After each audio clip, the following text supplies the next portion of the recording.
তো আগের ভিডিও তোমরা দেখেছো যে মাদ্রাসাটা আমরা পৌঁছে গেছি।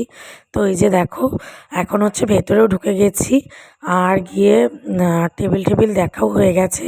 তো তারপরে এই যে ভেতরের যে মানে কাজটা আমার কিন্তু ভীষণ ভালো লেগেছে। সাধারণত অন্য সব রেস্টুরেন্টে এরকম হয় না, কিন্তু এখানকার যে ভেতরের কারুকার্যটা দেখো কতটা সুন্দর, খুব ভালো লেগেছে। আর এখানকার আর কি যে স্টাফ রয়েছে তাদের ব্যবহারও খুব ভালো, এবং তাদের যে ড্রেস আপ সেটাও খুব সুন্দর, সবটাই ইউনিক।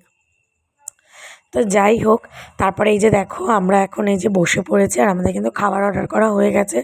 তো খাবারগুলোও কিন্তু খুব টেস্টি ছিল, খুব ভালো ছিল। আর তো আমার মেয়ে তো দুষ্টুমি করেই যাচ্ছে, ও তো দুষ্টুমি করে থাকে। আর এই যে দেখো এই যে সিস্টেমটা, তো খাবারটা এই যে আসার সিস্টেম আমার ভীষণ ভালো লেগেছে এটা।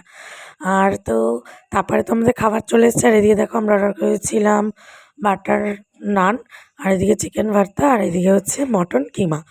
তো তারপরে এই যে আমরা খাওয়া শুরু করে দিয়েছি, আর সোনাকেও একটু দিয়েছিলাম, তো ও তো আর খেতে পারে না, ওই কারণে ওর জন্য একটু ভাত আর একটু ডাল অর্ডার করা হয়েছিল, যেহেতু ও সমস্ত খাবার খেতে পারে না। তারপর কিন্তু আমাদের খাওয়া দাওয়া কমপ্লিট হয়ে গেছিলো। আর এদিকে দেখো আমার সোনার অবস্থা।